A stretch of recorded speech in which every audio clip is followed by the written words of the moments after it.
My name's Lauren, and I just turned 15 when everything in my life changed. Let me tell you about my family. On the outside, we seemed like a normal family. Dad worked really hard, and Mom stayed home. I had a little sister, Olivia, who was 8 years younger than me. Dad was a manager at a big company that actually belonged to my grandmother on my mom's side. Grandma was a really ambitious woman. She started with some laundromats and later grew the business by making laundry detergents and household cleaning products. When she decided to retire, she offered the company to Mom, but Mom didn't want it, so Dad took over. That's when things started to get complicated. I remember the day everything fell apart. I was in my room trying to focus on my homework when I heard Mom yelling at Dad downstairs. "You're nothing but a loser, Frank. This is my house, my family's business. You should be thankful I let you run it." Things got worse in the weeks that followed. Mom and Dad barely spoke, and when they did, it always ended in a fight. I tried to keep Olivia busy, but even at 7 years old, she knew something was wrong. Then came the day that changed everything. I came home from school to find Dad standing in the living room with a suitcase by his feet. "Dad," I said, my voice shaking. "What's going on?" He walked over and pulled me into a tight hug. "I'm sorry, sweetheart," he said. "I can't stay here anymore. It's not good for anyone." I felt like I couldn't breathe. "But what about Olivia? What about me?" I asked. He pulled back, his eyes full of tears. "I love you both so much. Never forget that. But sometimes, love just isn't enough." He kissed my forehead, then walked over to Olivia, who was watching with wide, confused eyes. He knelt down and hugged her tightly. "Be good for your big sister, okay, pumpkin?" And just like that, he was gone. The door closed behind him, leaving me feeling empty. Mom came home an hour later. When I told her Dad had left, she didn't seem surprised. She just nodded like she had been expecting it. "Good riddance," she muttered. "Mom," I couldn't believe what I was hearing. "How can you say that?" She turned to me with cold eyes. "Your father cheated on me, Lauren. Over and over again." I couldn't take it anymore. That night, everything changed forever. I lay in bed and could hear Mom talking on the phone in her room. She was laughing, sounding happier than she had in months. I wondered who she was talking to, but I was too tired to care. Just when I thought things couldn't get any more complicated after Dad left, Mom hit us with another surprise. One morning, while we were having breakfast, she announced, "I have some news. I'm getting married." I almost choked on my cereal. "What?" "Mom, Dad's only been gone for 3 months." She waved her hand like it was no big deal. "Sometimes true love happens unexpectedly, Lauren. You'll understand when you're older." 2 weeks later, Paul moved in. He was okay, I guess. He was tall and good-looking in a way that made people say, "Oh, he seems nice." But from the start, something about him didn't sit right with me. He made an effort with Olivia, playing games with her and helping with her homework, but with me, it felt like I didn't exist. Meanwhile, things were changing at the company, too. After Dad left, Mom took over, and she brought Paul in to work with her. They seemed to work well together, always talking about business plans. I tried to focus on my own life, school, friends, and the usual teenage stuff, but it was hard to shake the feeling that I was becoming invisible in my own family. Things got worse when Mom and Paul announced they were opening a new branch of the company in another city. One evening, Mom said, "We're moving. It's a great opportunity for the business." Then she added, "Paul and I have been talking, and we think it's best if you stay here." I couldn't believe what I was hearing. "Stay here? Without you?" I asked, shocked. Mom quickly explained, "The new house won't have much space, and you're almost finished with school. It wouldn't make sense to transfer right before your exams." It felt like a punch to the stomach. "So where am I supposed to live? On the street?" I asked, trying not to cry. "Don't be dramatic, Lauren," Mom scolded. "You'll stay with your grandmother. She's already agreed to it." I stormed off to my room and slammed the door. As I lay on my bed, tears of anger and hurt ran down my face. I couldn't stop thinking, when did I become such a burden to my own mother? The next few weeks flew by, filled with packing boxes and goodbyes. Not for me, though. The tears were from Olivia, who didn't want to leave her friends behind. I helped Olivia pack, trying to stay cheerful for her sake.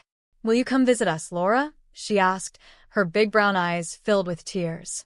I hugged her tightly. Of course, I will, Squirt. You can't get rid of me that easily. The day they left, I stood on the porch with Grandma, watching as the moving van pulled away. Mom gave me a quick hug, and Paul gave an awkward nod. Then they were gone, taking Olivia with them.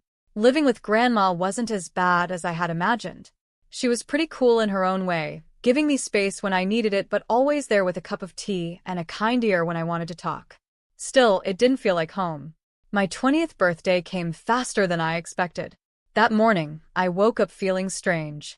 I should have been excited, but all I felt was empty. Mom called, of course. Happy birthday, sweetie, she said, sounding overly cheerful. I'm sorry we can't be there. Work is just crazy right now. We'll celebrate next month when we visit, okay? I knew we wouldn't. They hadn't visited once since they moved. Sure, Mom. Sounds great. Grandma must have sensed how I was feeling, because she really went all out.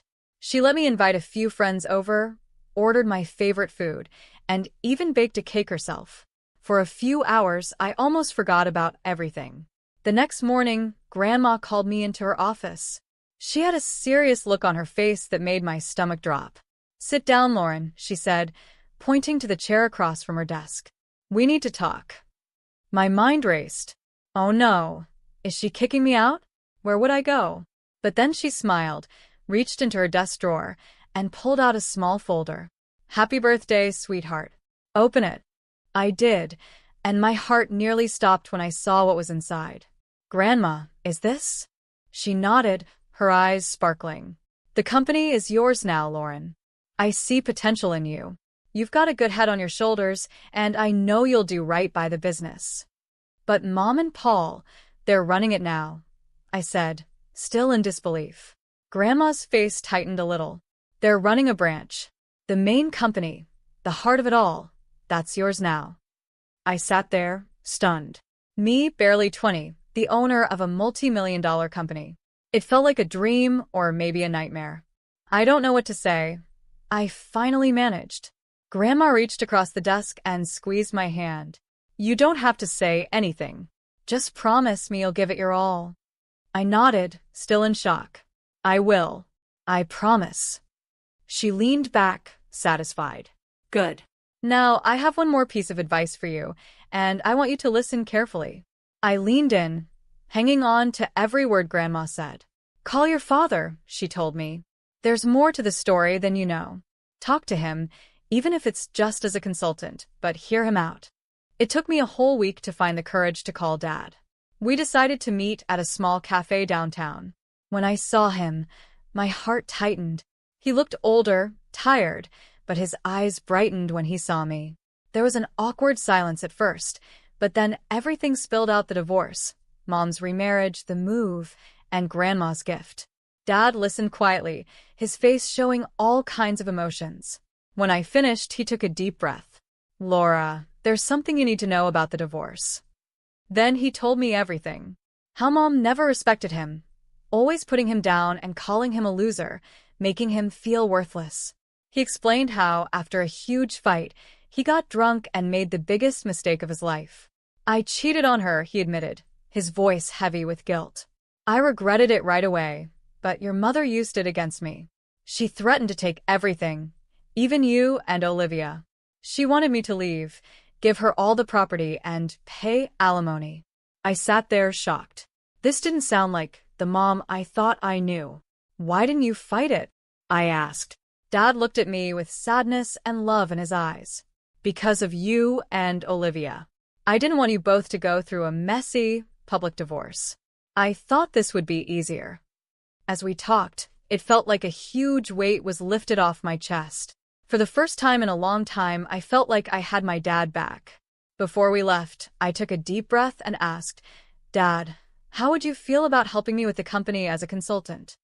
His smile was all the answer I needed. The next few months were a whirlwind. I studied for exams, spent long nights cramming, and before I knew it, I was standing on stage at my high school graduation with a diploma in hand. Grandma was in the audience, smiling proudly. Mom and Paul were nowhere to be seen, but by then, I'd learned not to expect much from them. As summer came, I focused on college applications. With Grandma's support and Dad cheering me on from afar, I aimed high. When the acceptance letters started arriving, I could hardly believe it. But the biggest surprise came when I opened the financial aid package for my top choice. Full ride. I stared at the letter in disbelief. Grandma cheered and pulled me into a hug. I knew you could do it, kiddo. All those late nights and competitions paid off. I decided to major in business management. It seemed like the smart choice, especially now that I had the company to think about. I now had a company to run, and the idea still felt unreal, but I was determined to make Grandma proud. To celebrate my college acceptance, Grandma decided to throw a small party, just the two of us. We got some fancy takeout, and a bottle of sparkling cider. Grandma wasn't about to let me drink champagne, even though I was an adult now. We were halfway through dinner when the doorbell rang. Grandma frowned, clearly not expecting anyone.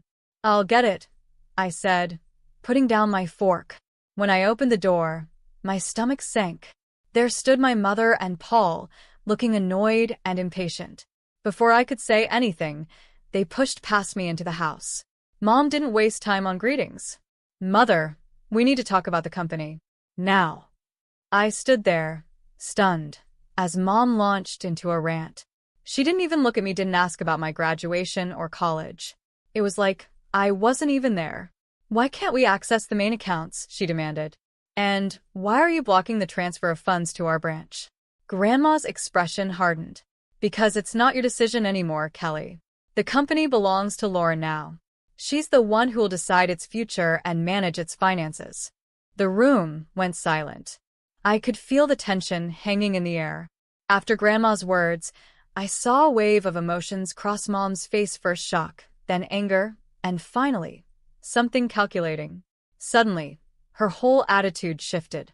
"Lauren, sweetheart," she said, her voice dripping with fake kindness. "I've missed you so much. Why don't you come live with us?" I blinked, caught off guard by this sudden change. Mom stepped closer, reaching out like she wanted to touch my arm. Instinctively, I stepped back. "We've settled so nicely in the new city. We have a beautiful house, and there's a room just for you. We could set up a desk and get you a new computer for your studies and work." "No, Mom," I said firmly. "I'm happy here. I have my friends, my school, and Grandma needs me." Mom's smile wavered for a moment, but she quickly recovered. "Well, if that's the issue, we could always move back here. We could live in our old house, just like before. Wouldn't that be nice?" I shook my head. "It's not about the house, Mom. It's about everything." I could see the anger building in her eyes, barely contained. Before she could say anything, I decided to ask the question that had been burning inside me for months. "Mom, why did you really divorce Dad?" She froze, taken aback. "Well, your father, he cheated on me. Multiple times. I got tired of it. He left us for his mistress and didn't even pay alimony." "That's not true," I said quietly. I said, "Dad told me everything. It only happened once, and it was because of how you treated him. He didn't abandon us, you kicked him out. And he's been paying alimony regularly." Mom's face twisted with anger. "How dare you? You ungrateful little brat. You have no right to interfere in my personal life. Everything here is mine, and I decide who lives where." Grandma, who had been quietly watching, finally stepped forward. Her voice was calm but firm, stronger than I had ever heard before. "That's enough, Kelly," she said. "You seem to have forgotten a few things. This house, the company, they belong to me, not you. I gave the company to Lauren because I trust her judgment more than yours right now. I think it's time for you to leave." I watched with mixed emotions as Grandma firmly escorted Mom and Paul out of the house. The door clicked shut behind them, and I felt a strange mix of sadness and relief. I had lost something today, the last bit of hope I had about my mother. But I gained something, to a clear sense of my future and the comfort of knowing I wasn't alone. "What now?" I asked, my voice muffled against Grandma's shoulder. She pulled back and gave me a small smile. "Now, we get back to celebrating your college acceptance. And tomorrow, We start planning for your real future, not the one your mother tried to force on you. The next morning, after the confrontation with Mom and Paul, I woke up to the sound of voices downstairs. Curious, I crept down the stairs and peeked into the living room. To my surprise, Dad was sitting on the couch, deep in conversation with Grandma. I sat down next to them, and Grandma explained why she had called Dad over. "I've been thinking about Olivia," she said. "Your mother, well, I'm not sure she's in the best position to care for her right now. I've suggested your father seek custody of Olivia." I felt a surge of hope. "Really? Dad, are you going to do it?" He ran his hand through his hair, looking both nervous and determined. "Yeah, I am. It won't be easy, but Olivia deserves better than what she's getting now." I couldn't help it. I threw my arms around him. "Thank you, Dad." As we pulled apart, Grandma cleared her throat. "There's more," she said. "I've hired a private investigator to look into your mother and Paul's affairs." Over the next few weeks, life settled into a strange, new rhythm. I started my college classes, diving into my studies with a focus I had never felt before.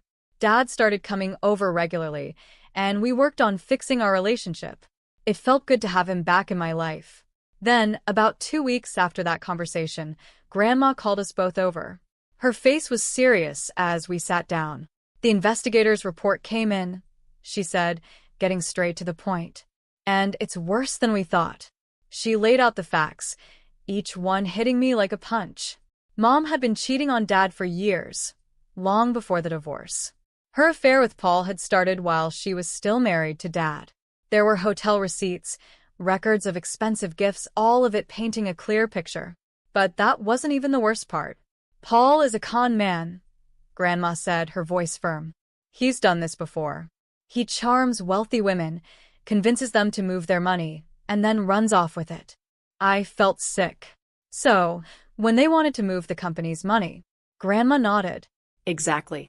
He was planning to steal it and disappear." We sat in silence, each lost in our thoughts. Finally, Grandma said we needed to confront Mom with the truth. We set the meeting for the next day. Mom arrived at Grandma's house, looking annoyed and impatient. Her expression changed when she saw Dad was there too. What followed was one of the hardest conversations I've ever been part of. Grandma laid out all the evidence: the affair, Paul's history of fraud, and his plan to steal from the company. With each piece of information, I watched Mom's face, hoping to see some guilt or understanding. But all I saw was denial. "This is ridiculous," Mom said, sounding defensive. "Paul loves me. He would never do that. You're all just jealous of our happiness." Dad tried to reason with her. "Kelly, please look at the facts. Think about Olivia. Is this the kind of man you want around our daughter?" But Mom wouldn't listen. She stood up, her face red with anger. "I don't have to listen to this. Paul is a good man, and I trust him completely. You're all just trying to ruin my life." With that, she stormed out, slamming the door behind her. As we sat there, I realized something: this wasn't the end. It was just the beginning of a long, hard battle. But looking at Dad and Grandma, I knew I wasn't facing it alone. The next few months were a whirlwind of legal battles and emotional ups and downs. With Grandma's strong support and her legal expertise, Dad filed for custody of Olivia. I tried to stay focused on my studies, but it was hard not to get distracted by everything happening around me. The day of the custody hearing came, and I insisted on being there. The whole thing was tough. Mom's lawyer tried to make Dad look like he wasn't involved in our lives, but our lawyer was ready. He showed proof of Dad's regular alimony payments, how he had tried to keep in touch with us, and the stable life he had now. Then came the big shock. The private investigators' report about Paul's criminal past and their plan to steal from the company. I watched Mom's face as the truth came out first. She looked shocked, then angry, and finally, lost. For a moment, I almost felt sorry for her. Almost. When the judge gave full custody of Olivia to Dad, I felt a mix of emotions: relief that Olivia would be safe, but also sadness that it had come to this. As we left the courthouse, Olivia in Dad's arms, Mom approached us. "This isn't over," she hissed, her eyes full of anger. Grandma stepped in between us. "Yes, Kelly, it is. Go home." Things only got worse for Mom after that. The judge ordered her to pay child support to Dad for Olivia. It was a huge shock for her, since she'd always thought she'd be the one receiving support, not paying it.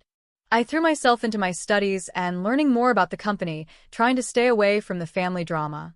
But I couldn't help feeling a bit satisfied when I heard that Paul had left Mom, running off with another woman and a large chunk of Mom's personal savings. One evening in autumn, Dad called me. His voice was tense with emotion. "Your mother showed up at my place today," he said. "She wants to make up, said she made a mistake, and wants us to be a family again." My heart tightened. Part of me, a small part, wanted him to say yes, wanted things to go back to how they used to be. But I knew better now. We'd all been through too much. "I told her no," Dad said firmly. "I told her that ship sailed a long time ago and that I wouldn't put you or Olivia through that again." I let out a breath. I didn't realize I was holding. "Good," I said, surprised at how strong my voice sounded. "You deserve better, Dad. We all do." There was a pause, and then Dad spoke again. I could hear him smiling. "When did you get so wise, Laura?" I laughed, feeling lighter than I had in a long time. "I learned from the best." After I hung up the phone, I looked around my room at Grandma's house. My textbooks were scattered across the desk next to a stack of company reports, and photos of me with Dad and Olivia smiled back from the bulletin board. This wasn't the life I imagined a year ago. It wasn't perfect, there was still a lot to figure out and plenty of challenges ahead, but it was real. It was mine. I thought about Mom, now alone after all her plans and manipulations. I felt a little pity, but it was mostly replaced by a sense of justice. She made her choices, and now she had to deal with the consequences. As for me, I had a family that loved me, a company to run, and a future full of possibilities. It wasn't the path I expected, but standing at the start of my new life, I realized something important. Time flew by as I balanced college and managing a multi-million-dollar company. Before I knew it, I was halfway through my degree, buried in textbooks and financial reports. The weekdays were filled with lectures and late-night study sessions, but the weekends were sacred. Every Sunday, I packed my bag and headed home to Dad and Olivia. The moment I walked in, Olivia would run to me, yelling, "Laura," and tackle me with a hug. At 12, she was all long legs and boundless energy. Dad would step out of the kitchen, usually wearing an apron, just in time for dinner. He'd grin and say, "Just in time for a meal." Those weekends became my anchor.